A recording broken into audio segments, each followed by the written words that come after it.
Hello guys, ये video lecture हम record करने वाले हैं लीनियर इक्वेशंस के बेसिस पे, जो कि पहला ही टॉपिक है वीएलडब्ल्यू के सिलेबस में क्वांटिटेटिव एप्टीट्यूड के पोर्शन में। इस वाले में लीनियर इक्वेशन में हम सीखेंगे कि सॉल्यूशंस कैसे होते हैं, उनका ग्राफ कैसा होता है और किस बेसिस पे हम सॉल्यूशन डिसाइड करते हैं। चलिए, सबसे पहले पता होना चाहिए लीनियर क्या होता है। तो जिनको नहीं पता उनको मैं बता देता हूँ। लीनियर होता है जिसकी डिग्री 1 होगी। अब जिसको डिग्री भी नहीं पता होगा वो याद रखे, हाईएस्ट पावर रेज्ड पावर। और ये हाईएस्ट पावर हमेशा किसका होना चाहिए? वेरिएबल का।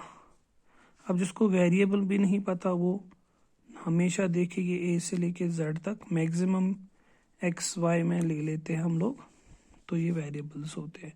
अगर उस x के साथ कुछ होगा, जैसे कि ये ax है, तो इसको वेरिएबल कंसिडर करना और इसको इसका कोफिशिएंट कंसिडर करना। कंफ्यूज मत होना। इस x को वेरिएबल कंसिडर करना और इस a को इसका कोफिशिएंट कंसिडर करना, जब एक ही जगह दोनों होंगे। तो लीनियर होता है जिसकी डिग्री 1 होगी, और जिसका 1 का मतलब है जब हाईएस्ट पावर किसी वेरिएबल का 1 हो। ठीक है, अब इक्वेशन आप सभी को पता ही होगा, जहां हमें दो चीजें देके होती है, LHS और RHS। मतलब सिंपली जहां भी आप इक्वालिटी देखोगे वहां इक्वेशन बोलते हैं। तो अभी मैं यहाँ पर एक इक्वेशन लिख लेता हूँ, जैसे कि x + 2 = 7। ये भी एक इक्वेशन है। इसमें ये वेरिएबल है, दोनों कांस्टेंट है। इस x की पावर 1 है तो लीनियर इक्वेशन हो गई। लेकिन इसमें सिर्फ एक वेरिएबल है तो 1 वेरिएबल ही होगा, 1 वेरिएबल ही होगा। तो इसका अगर हम वैल्यू निकालेंगे, सभी को मालूम होगा, तो x की वैल्यू 5 आ गई। तो अगर हम इसको प्लॉट करेंगे ग्राफ पे, तो ये सिर्फ एक पॉइंट आएगा। जैसे ये 0 हो गया, यहाँ पर सपोज 5 हो गया, तो ये उधर ही बनेगा, x = 5। इसमें कोई दूसरा ग्राफ नहीं बनेगा। तो ग्राफ कब बनेगा? ग्राफ तभी बनेगा जब हमारे पास दो वेरिएबल होंगे। जब हमारे पास दो वेरिएबल होंगे, सपोज मैं यहाँ पर एक इक्वेशन लिख लेता हूँ, x + y = 10। यहाँ पर दोनों वेरिएबल्स का पावर 1 है, तो लीनियर इक्वेशन दो वेरिएबल्स में हो गई। अब इसका ग्राफ बन सकता है। ग्राफ ऐसे बन सकता है, जब मैं x की वैल्यू कुछ ना दूं तो y पूरा का पूरा 10 होगा। जब मैं x की वैल्यू 2 दूंगा तो y 8 होगा। जब x की वैल्यू 4 दूंगा तो y 6 होगा। कुल मिला के दोनों का सम 10 आना चाहिए। 10 और 0 10, 8 और 2 10, 6 और 4 10, क्योंकि यहाँ सम करके। अब इस पे अगर हम ग्राफ बना लेंगे, तो यहाँ पर जिसको ये भी नहीं मालूम वो देखेगा, ये कार्टेशियन सिस्टम है, x x डैश और y y dash. y dash इसलिए लिखते हैं क्योंकि जहाँ y डैश होगा वहाँ नेगेटिव होंगे, जहाँ x डैश होगा वहाँ नेगेटिव होंगे। स्टार्ट ओरिजिन से होता है, मतलब 0 से। राइट जाएंगे तो पॉजिटिव, ऐसे कुछ ऊपर जाएंगे तो भी पॉजिटिव। अभी मैं यहाँ पर 2 4 6 8 और 10 की दो की गैप लेता हूँ। 2 4 6 8 10। चले इसको प्लॉट करते। x की वैल्यू 0, y की 10, x की वैल्यू 0, y की 10। तो यहाँ 2 और 8 कुछ इस तरह, 4 और 6 कुछ इस तरह।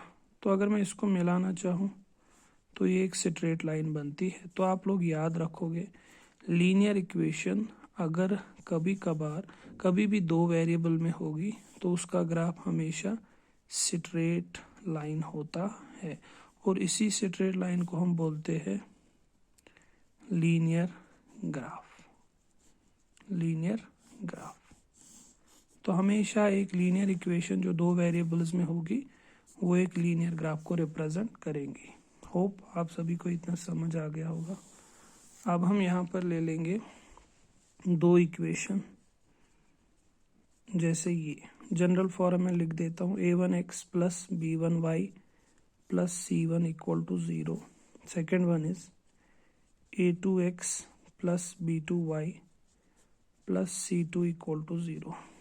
अभी ये दो इक्वेशन से ये रहे हमारे वेरिएबल्स, दोनों में सेम वेरिएबल्स होने चाहिए। तो ये a1 a2 इनके कोएफिशिएंट्स हो गए, b1 b2 इनके कोएफिशिएंट्स, और ये c1 c2 के साथ कुछ नहीं है, तो इधर हम इनको बोलेंगे कॉन्स्टेंट्स। अब इनका जो सॉल्यूशन होता है वो दो तरीके का होता है, मतलब सॉल्यूशन इनका डिपेंड करता है कंसिस्टेंसी पे, और अगर इनका सॉल्यूशन ना होगा तो उनको हम बोलते हैं इनकंसिस्टेंट। इनकंसिस्टेंट, कंसिस्टेंसी या कंसिस्टेंट, इनकंसिस्टेंट या इनकंसिस्टेंसी। ये कब होता है? जब सॉल्यूशन एग्जिस्ट होगा।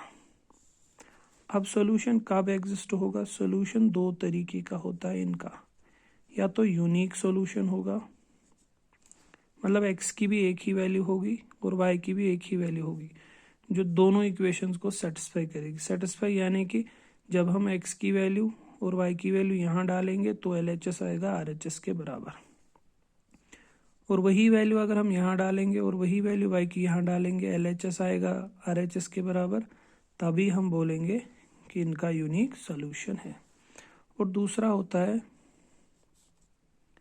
Infinitely many solution.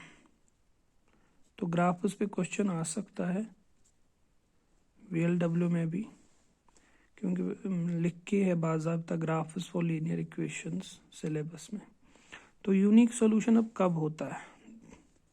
Unique solution तब होता है जब a1/a2 is not equal to b1/b2, जब इन दोनों का डिवाइड इन दोनों के डिवीजन के बराबर नहीं होगा।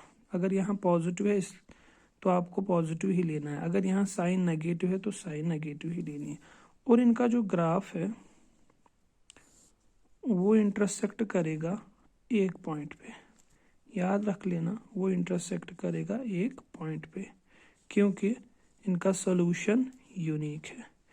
तो कंसिस्टेंसी दो जगह होगी, जब यूनिक सॉल्यूशन होगा या इन्फिनिटली मेनी सॉल्यूशन होगा। यूनिक सॉल्यूशन तब होगा जब a1/a2 does not equal to b1/b2। जब ऐसी कंडीशन होगी तब ग्राफ्स एक पॉइंट पे इंटरसेक्ट करेंगे, ये चीज़ ध्यान रख लेना। तो यूनिक सॉल्यूशन में ग्राफ एक पॉइंट पे इंटरसेक्ट करते हैं। अब इन्फिनिटली मेनी सॉल्यूशन कब होगा? जब ये a1/a2 बराबर होगा b1/b2 के, और वो बराबर होगा c1/c2 के। तब जो ग्राफ होगा वो दो इक्वेशंस नहीं होंगे बल्कि एक ही होगा। तो ग्राफ कोइंसाइड करेगा, कोइंसिडेंट या कोइंसाइड। यहाँ पर एक पॉइंट पे, क्योंकि यूनिक सॉल्यूशन था, यहाँ पर बहुत सारे पॉइंट्स पे मिल रहा है, मतलब कोइंसाइड कर रहा है, क्योंकि बहुत सारे सॉल्यूशन हैं। कब? जब तीनों इक्वल होंगे।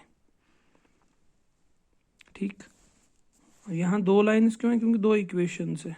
अब यहाँ एक ही क्योंकि दो इक्वेशंस तो है बट दोनों के सॉल्यूशन एक जैसे है। अब इनकंसिस्टेंट कब होगा? जब इसमें कोई सॉल्यूशन नहीं होगा, मतलब नो सॉल्यूशन, x और y सेटिस्फाई ही नहीं करेंगे दोनों में। तब a1/a2 बराबर तो होगा b1/b2 के, लेकिन वो बराबर नहीं होगा c1/c2 के, वो बराबर नहीं होगा c1/c2 के। और तब जो ग्राफ होंगे वो ग्राफ कुछ पैरेलल होंगे, जो कभी मिलेंगे ना।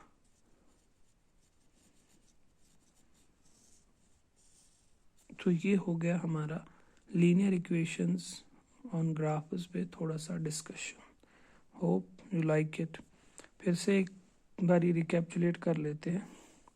दो इक्वेशंस में हमें ग्राफ देखे होगा, तो दो इक्वेशंस हम बोलते हैं कंसिस्टेंट या कंसिस्टेंसी तब जब उनमें सॉल्यूशन एग्जिस्ट होगा। सॉल्यूशन दो किस्म का एग्जिस्ट होगा, या यूनिक या इन्फिनिटली मेनी सॉल्यूशन। ये कब होगा? जब a1/a2 not equal to b1/b2। तब जो पॉइंट्स होंगे वो दो जगह एक जगह पे कट करेंगे। ये एक इक्वेशन की लाइन होगी, ये दूसरी इक्वेशन की लाइन होगी और ये एक जगह पे इंटरसेक्ट करेंगे, तब इसको यूनिक सॉल्यूशन बोलेंगे। इनफाइनाइटली मैनी सॉल्यूशन जब तीनों इक्वल होंगे, a1/a2 is equal to b1/b2 is equal to c1/c2, तब ग्राफ कोइंसाइड होगा। और इनकंसिस्टेंट कब होंगे इक्वेशंस दो? तब जब कोई सॉल्यूशन एग्जिस्ट नहीं करेगा, मीन्स नो सॉल्यूशन। और उसकी कंडीशन क्या होगी? a1/a2 बराबर तो होगा b1/b2 के, बट वो बराबर नहीं होगा c1/c2 के, तब जो ग्राफ्स होंगे वो पैरेलल होंगे। Thank you.